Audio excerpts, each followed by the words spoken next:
La Confédération suisse fait l'apologie du Coran et de l'islam sur ses sites officiels. L'Office fédéral des assurances sociales, l'OFAS, justifie cette apologie du Coran et de l'islam, par la nécessité de lutter contre la radicalisation. La Confédération a financé 4 projets en diffusant des sites Internet. Le site No Islam constitue le plus important de ces sites.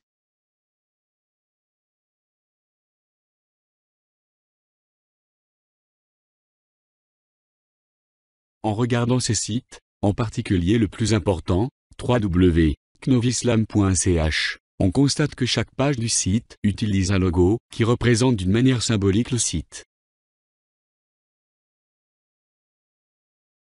Ainsi, le site www.knowislam.ch est destiné officiellement à aider les citoyens suisses en général et les jeunes musulmans en particulier, pour qu'ils mènent une réflexion constructive et critique sur l'islam. Ce site utilise un logo qui représente une personne dont le cerveau est rempli d'un texte écrit en arabe. Malheureusement, on constate un fait particulièrement grave. Quand on regarde de plus près ce texte, on constate qu'il s'agit d'un verset du Coran dont la connotation raciste pose de graves problèmes pour le vivre ensemble et le respect de la liberté religieuse. En effet, il s'agit du verset 22 de la sourate 8, qui déshumanise les non-musulmans, en les qualifiant ainsi, les pires animaux auprès d'Allah, sont, en vérité, ceux qui sont sourds et muets. Ils ne réfléchissent pas en refusant le message du Coran. Pour comprendre plus précisément ce passage, on citera le verset qui suit, « Et si Allah avait reconnu en ces personnes le moindre bien, il aurait fait qu'ils entendent. Mais, même s'il leur faisait entendre, ils tourneraient sûrement le dos en s'éloignant, sans écouter la parole d'Allah. » Ce passage fait partie du groupe de versets du Coran qui déshumanise les non-musulmans dans le but de justifier la guerre contre eux. Pour comprendre la signification exacte de ces versets, on écoutera des imams qui sont invités en Suisse.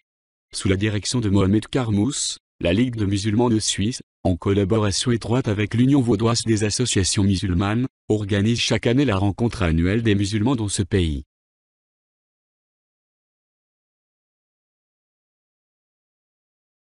Lors de ces réunions, des imams comme Amr Abdel Kafi et Annie Ramadan ou des personnalités de l'Union vaudoise des associations musulmanes comme Pascal Gamperli, donnent des conférences destinées aux musulmans de Suisse.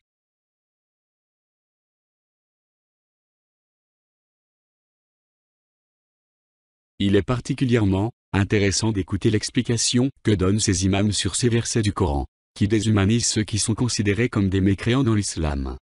Dans la vidéo qui suit, on peut voir un enfant musulman réciter le verset qui illustre le logo du site diffusé par la Confédération suisse, et l'imam de réputation mondiale, Amr Abdel Kafi, donner l'explication de ce verset.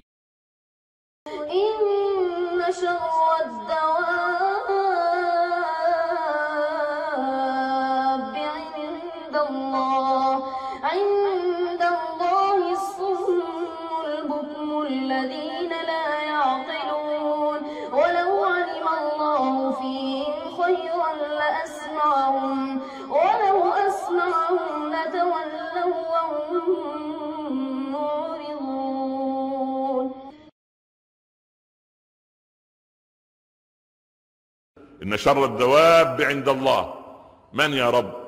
الصم البكم الذين لا يعقلون ثم ولو علم الله فيهم خيرا لأسمعهم ثم ولو أسمعهم لتولوا وهم معرضون. يعني شر الدواب عند الله الذي لا يفهم القرآن، وإذا قرأ القرآن لا يتدبر، وإذا تدبر لا يطبق. هذا شر الدواب عند الله. الصم البكم لا ينطق بالحق. سبحان الله العظيم.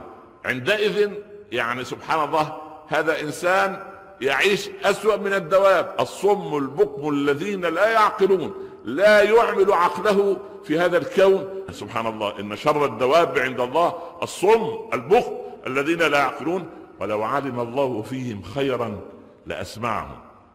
يا ربي كيف أنه لا يسمع وأنت تسمعه؟ هو لا يريد أن يسمع، هو له أذن، ولكن يريد يعني رب مستمع والقلب في صمم. ابنك عندما توقظه لصلاة معينة أو تأمره بأمر ما، هو لا يسمعك، وسمع منك الامر، سمعك، لكن هل هذا الاستماع استماع ظاهري؟ استماع بالاذن الظاهره، يعني لهم اذان لا يسمعون بها، رب مستمع والقلب في صمم. Dans la vidéo qui suit, on verra l'enseignement donné aux enfants des versets qui qualifient de chiens ceux qui refusent de croire en la parole d'Allah, révélée au prophète Mohammed dans le Coran. Et on écoutera le même imam, qui vient donner des conférences en Suisse, expliquer la signification de ces versets.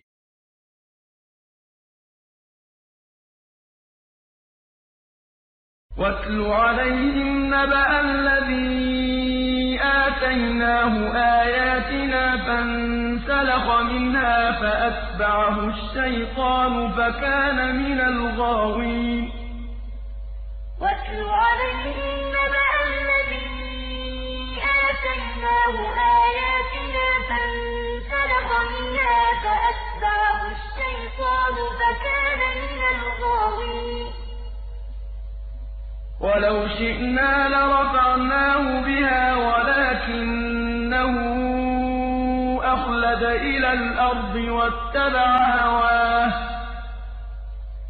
ولو شئنا لرفعناه بها ولكنه أخلد إلى الأرض واتبع هواه.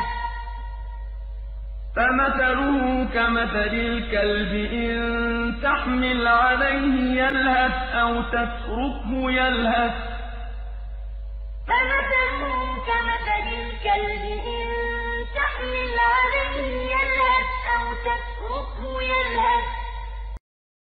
سفلية العقل أو دونية العقل. دونية العقل لما يتدنى خلاص انت ارتكس بالأرض، زي بلعام بن بعوراء الذي اتيناه اياتنا فانسلخ منها فاتبعه الشيطان فكان من الغاوين. بلعام بن بعوراء هذا الذي اللي كان ربنا اتاه الله العلم والحكمه والوصول الى الله سبحانه وتعالى، ولكنه يعني ولو شئنا رفعناه بها ولكنه اخلد الى الارض واتبع هواه. فمثله كمثل الكلب ان تحمل عليه يلهث او تتركه يلهث. الكلب دايما فاتح فمه وطلع لسانه، هذه الصورة الكئيبة. عجيب. ولو شئنا لرفعناه بها. بلعام ابن بعوراء اسمه كده، ولكنه أخلد إلى الأرض واتبع هواه. أخلد إلى الأرض، خلاص عايز يخرج في هذه الأرض، والأرض لا خلود فيها.